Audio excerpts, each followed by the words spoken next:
In my last video I talked about how we will get from our current location on Egghead to the final war, including some of the major moments of the story that will fall in between. And in the middle of it I made a point, almost as a throwaway line, of Zoro becoming the world's strongest swordsman, and the latest chapter kind of saw him take a step closer to achieving that goal. The power scalers probably loved it, the Zoro and Sanji fans are ripping each other apart over it, but Zoro just clashed with one of the 5 elders, Ethan, Baron v Nusjuro. So here we are left with, from my point of view, 3 fights. There may be more or there may be less, but 3 fights that I can see in Zoro's future. Against Nusjuro, against Shiryu of the Rain, and of course against Dracule Mihawk.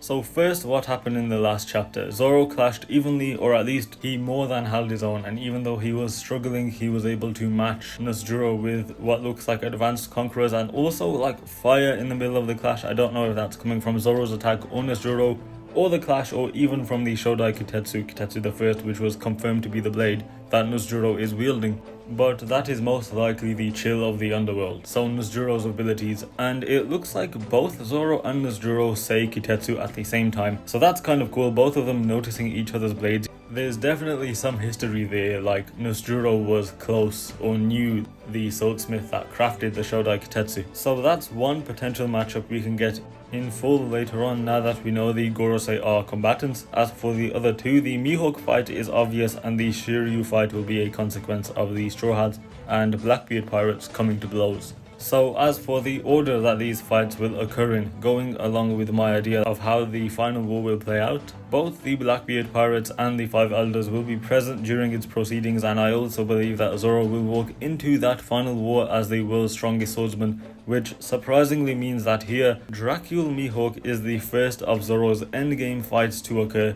There's a few ideas of where and when this fight will take place, like during the final war, during an epilogue to the story, and how any potential backstory or information that adds to Mihawk's character and therefore plays a role in that fight.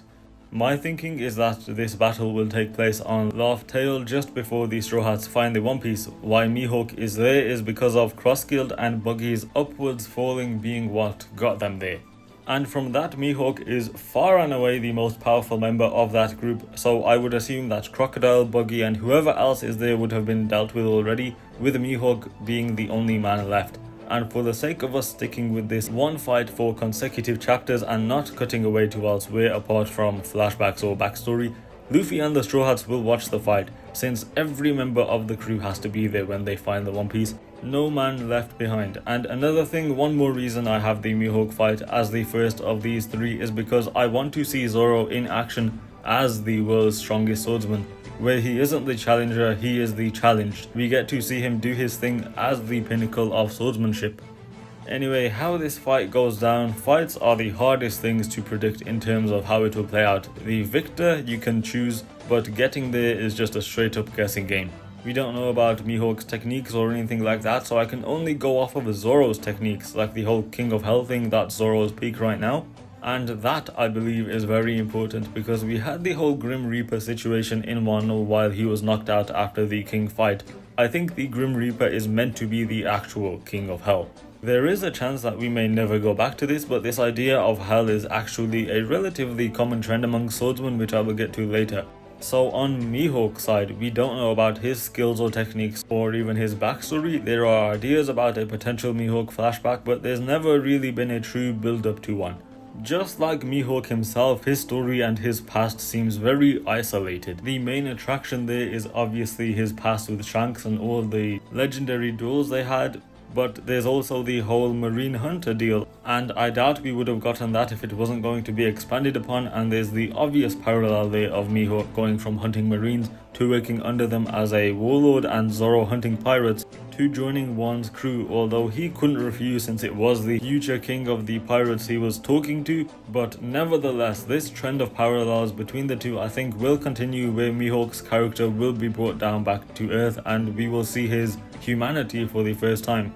Zoro made that point on Egghead about how the Seraphim S-Hawk has more humanity than the real deal, and the Seraphim obviously have their own wills inside that of their original, so Mihawk's facade of cool, calm and collected of perpetual boredom will come down. I foresee a situation with Mihawk cracking a huge smile during the fight, and then at the end of the day Zoro will win.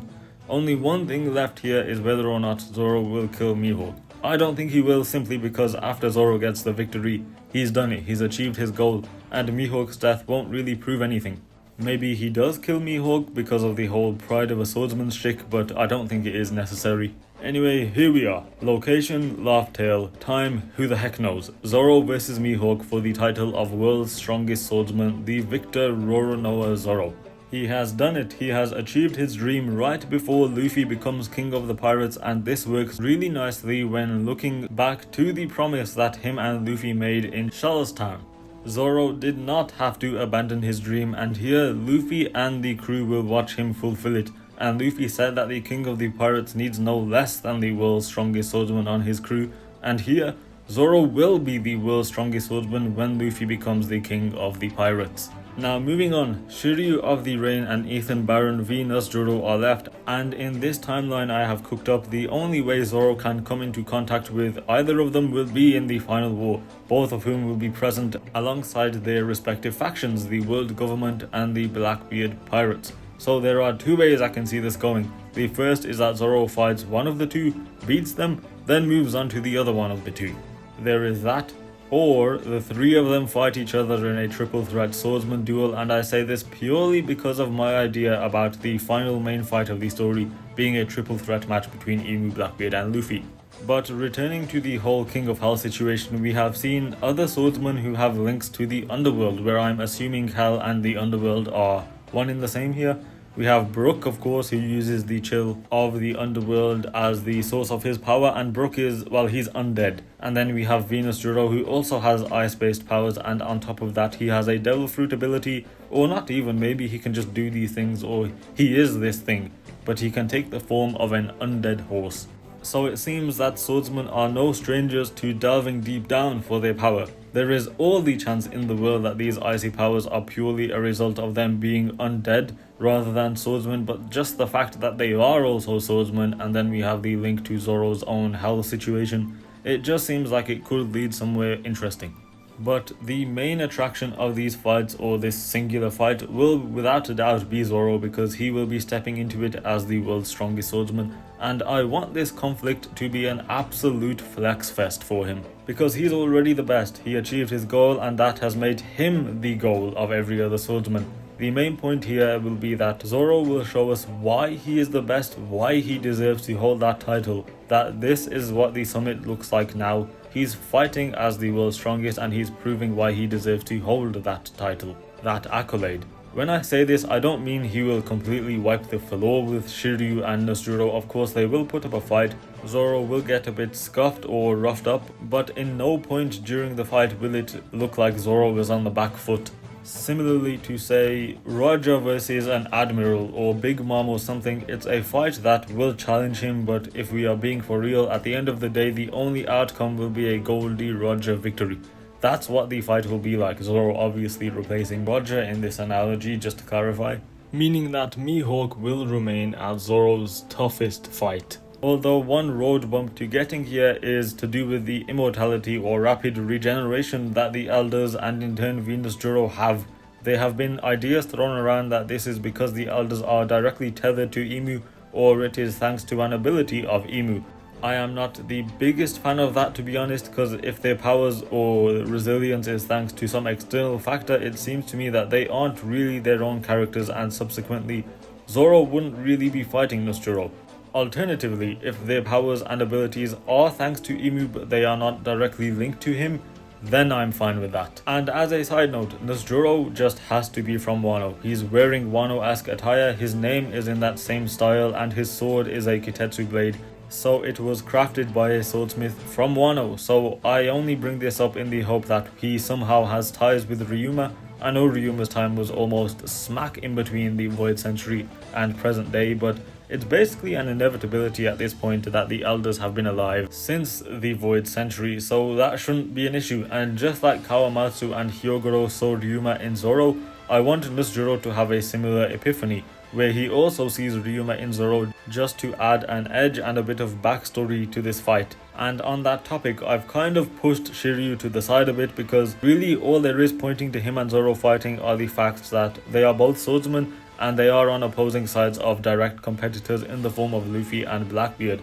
and there's not much on his past outside of what he did in Impel Down. So I guess there is some potential for some story expansion and backstory there. Anyways, at the start of the video I said that these are the main 3 fights that are left for Zoro, but there could be more. Maybe Zoro will have a run-in with either Fujitora or Green Bull, or maybe one of the Redhead pirates like a Ben Beckman when the Straw Hats and the Redhead pirates come into contact. But regardless of who he fights, I would say that the latest chapter, chapter 1117, has solidified that he is very much on his way to becoming the world's strongest swordsman, and when he gets there, no one is knocking him off of that perch.